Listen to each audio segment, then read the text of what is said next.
बिस्मिल्लाहिर्रहमानिर्रहीम। अस्सलाम वालेकुम to all my viewers.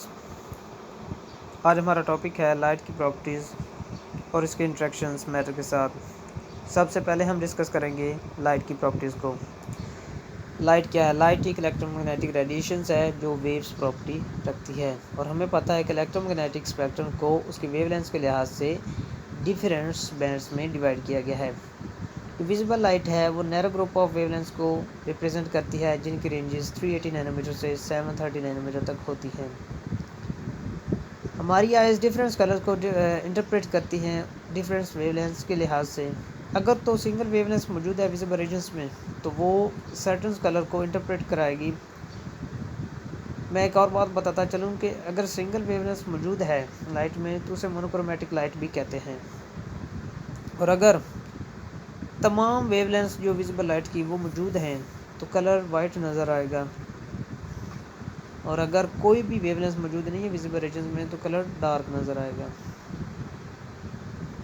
Next है interactions of light with matters.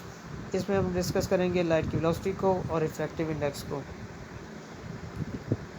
हमें पता है कि लाइट की जो एनर्जी है वो रिलेट करती है उसकी फ्रीक्वेंसी के साथ और वेलोसिटी के साथ। इस इक्वेशन में आप देख सकते हैं E=h न्यू फ्रीक्वेंसी है, और इसको फिर आगे मॉडिफाई किया गया है। h प्लैंक्स कांस्टेंट है, c इसमें स्पीड है मतलब स्पीड ऑफ लाइट है, और नीचे लैम्डा है वेवलेंथ को रिप्रेजेंट कर रहा है। हमें पता है कि न्यू जो है फ्रीक्वेंसी उसका इन्वर्स रिलेशन होता है लैम्डा के साथ, तो इस तरह ये इक्वेशन को आगे मॉडिफाई किया गया है। आगे लाइट की जो वेलोसिटी है वो वैक्यूम में उसकी वैल्यू दी गई है 2.99 × 10⁻10 सेंटीमीटर पर सेकेंड, और प्लैंक्स कांस्टेंट की तो हमें वैल्यू मालूम होती है 6.62 × 10⁻27 पर सेकेंड। नीचे एक और इक्वेशन है C=U/λ, जिसमें आप देख सकते हैं कि अगर हम किसी भी सैंपल्स में लाइट गुजारें तो उसमें फ्रीक्वेंसी जो वाइब्रेशन की होती है वो कांस्टेंट रहती हैं, ठीक है। और अगर जब हम लाइट गुजार रहे होते हैं कि सैंपल में उसकी वेलोसिटी में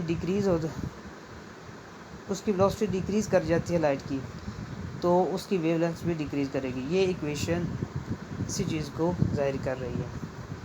नेक्स्ट है रिफ्रैक्टिव इंडेक्स। ये रेशियो है speed of light in vacuums to speed of light in materials. नीचे इक्वेशन में n=c/cm बयान किया गया है। फिर मटेरियल्स को दो हिस्सों में डिवाइड किया जाता है कि कैसे एक पार्टिकुलर वेवलेंथ की जो लाइट है उसकी वेलोसिटी वेरी करती है मटेरियल्स में। ऐसे मटेरियल्स जो लाइट जो ट्रैवल कर रही होती है उसकी डायरेक्शन पर डिपेंड नहीं करते उन्हें आइसोट्रोपिक कहते हैं, और ऐसे मटेरियल्स जो direction of light that travels उस पर डिपेंड करते हैं उन्हें एनआइसोट्रोपिक कहते हैं। और एनआइसोट्रोपिक को भी आगे डिवाइड किया गया है दो हिस्सों में, यूनी एक्सियल में और बाई एक्सियल में।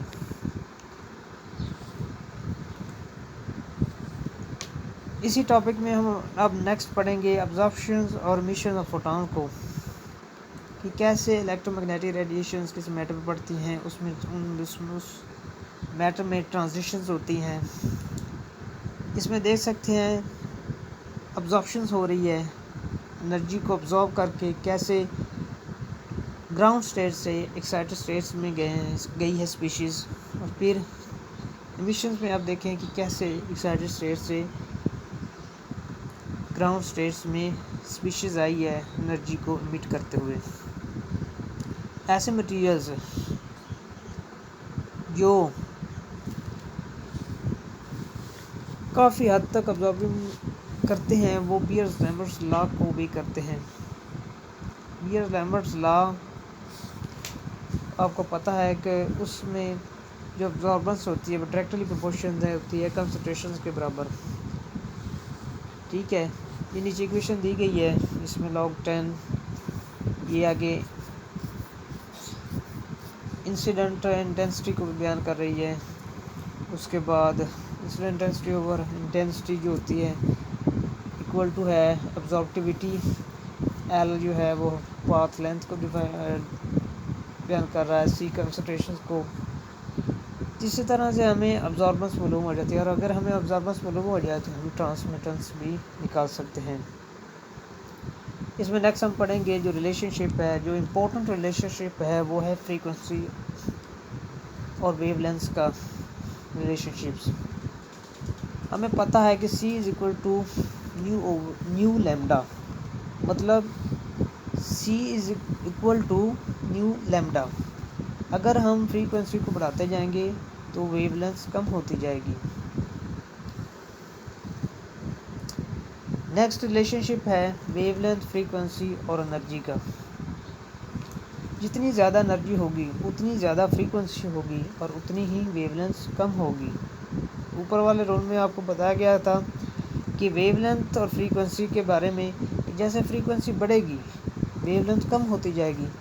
तो इसका मतलब ये है कि जो शॉर्टर वेवलेंथ्स होंगी वो ज़्यादा एनर्जेटिक होंगी as compare to longer wavelengths. That's all. Thank you very much for giving me this wonderful opportunity.